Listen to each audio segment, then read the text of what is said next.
Pues bien, amigas y amigos, si la ONU fuera justa e imparcial, debió de haber reconocido de inmediato el derecho de autodeterminación de las repúblicas del Donbass. Pero todos sabemos que no es así. La ONU es un club de amigos incondicionales del Pentágono.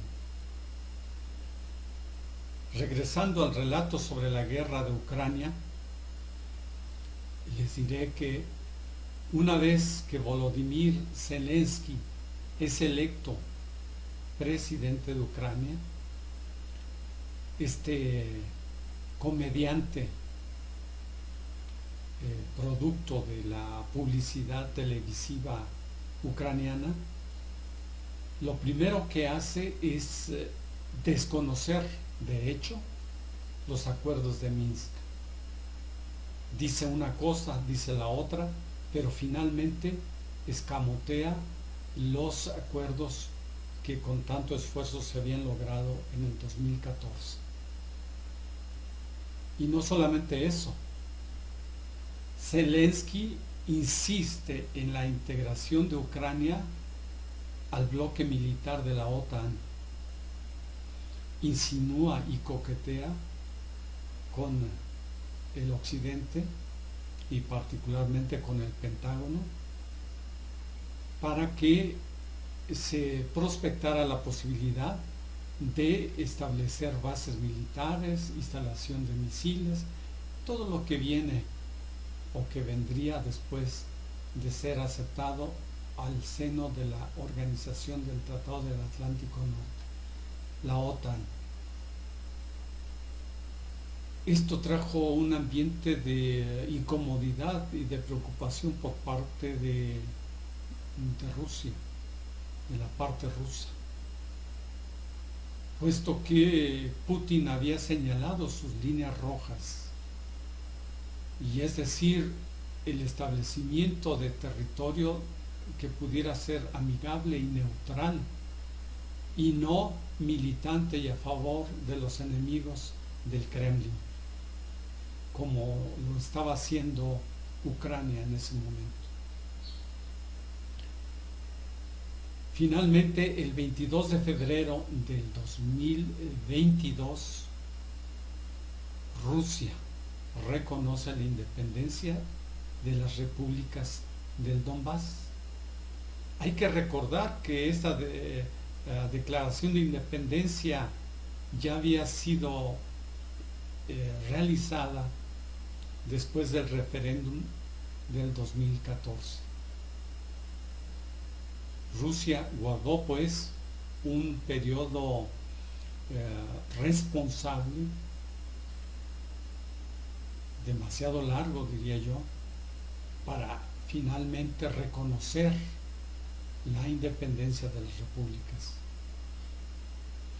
Al mismo tiempo que se reconoce su independencia, Vladimir Putin pide a Ucrania que reconozca los límites y las fronteras territoriales originales de las repúblicas del Donbass. Recordemos que el ejército ucraniano estaba ocupando, logró invadir y ocupar un amplio territorio de las repúblicas del Don. Era una demanda lógica. Si se está reconociendo la independencia de estas repúblicas, pues que el gobierno de Ucrania y su ejército se retiren de sus territorios.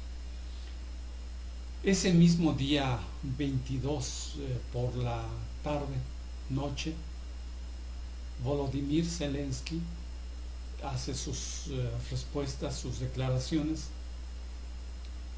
con un buen dejo de desprecio y de burla hacia los líderes y gobiernos de las repúblicas autoproclamadas del Donbass.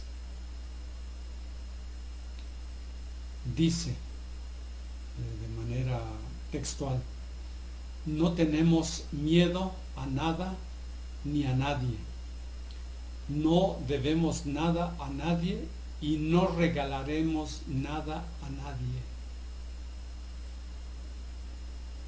otras palabras, se niega rotundamente a cualquier diálogo o posibilidad de la salida de su ejército de los territorios ocupados.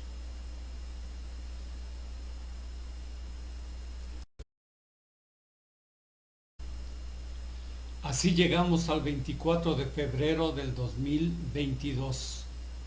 Entonces, Vladimir Putin, presidente de Rusia, informó que ya no quedaba otra opción más que declarar la operación militar especial de Rusia en Ucrania.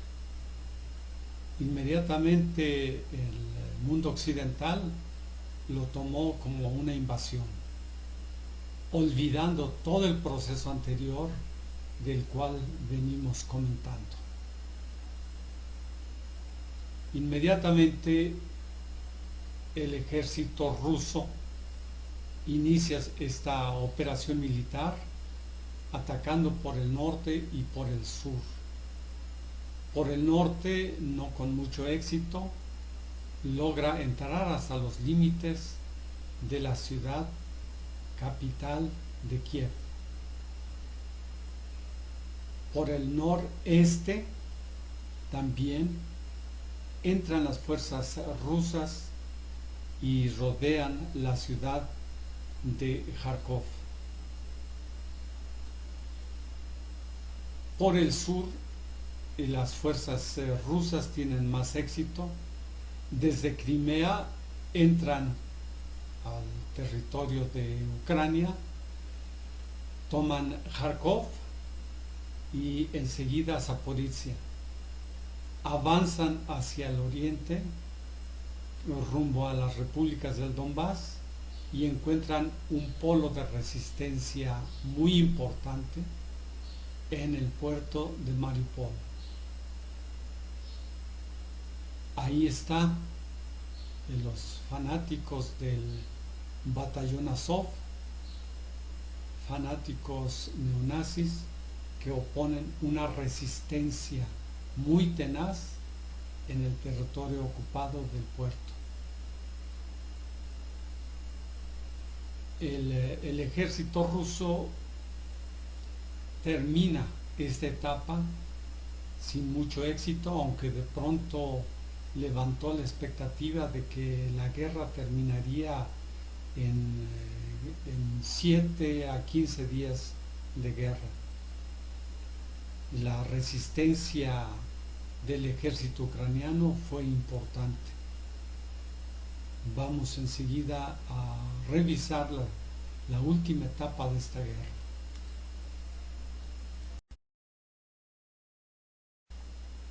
Amigas y amigos, he preparado de manera manual esta animación a fin de poder explicar de manera muy resumida la actividad militar que desarrolló Rusia en esta primera etapa de ataque a Ucrania.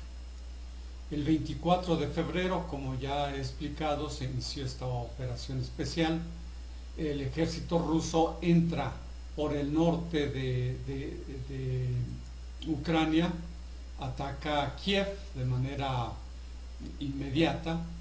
Las fuerzas rusas entran desde Bielorrusia y desde la misma Rusia hacia el norte de Ucrania, atacan también Kharkov y se van a atacar también por el sur. Por el sur entran desde Crimea, ya lo había comentado, y se ataca la región de Yersov y de Mykolaiv, y en cierta medida también van a hostigar el puerto de Odessa. El ejército ruso tiene un avance importante en el sur. En el norte no logran obtener grandes avances, pero sí posteriormente desde el sur entran a Zaporizhia y Mariupol. Encuentran ahí una gran resistencia por parte sobre todo del batallón Azov, que está atrincherado en la ciudad, que viene ocupando desde el 2014. No logran tomar la capital de Zaporizhia y finalmente las fronteras de las repúblicas del Donetsk y Lugansk propiamente se mantienen estables sin grandes avances de la operación militar. En el occidente se ha comentado mucho que fue un fracaso esta primera parte de la operación militar rusa.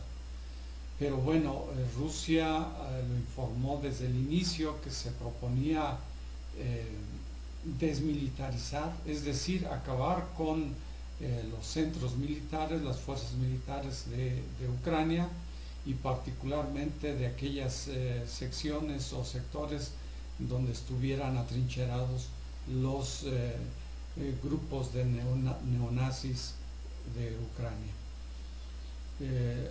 No lo logró porque finalmente la respuesta y resistencia del ejército ucraniano fue mayor, pienso yo, de lo esperado, pero sí culmina ya, toma territorios importantes y culmina esta primera parte el día 29 de marzo, cuando determina el ejército ruso y el mismo Putin, informando pues que se habían alcanzado los objetivos que se habían planteado para esa primera etapa y van ahora hacia la operación en el oriente de Ucrania, particularmente a los objetivos fundamentales que tiene Rusia en esta acción, es la de liberar todos los territorios de las República Popular de Lugansk, la República Popular de Donetsk, que todavía vemos ahí en color gris, que es territorio que invadió y ocupó el ejército ucraniano desde el 2014.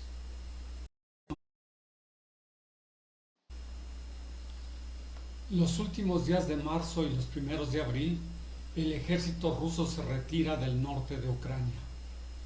Ocupa entonces su tiempo para preparar una nueva ofensiva hacia el este, con el objeto de liberar los territorios de las repúblicas del Donbass.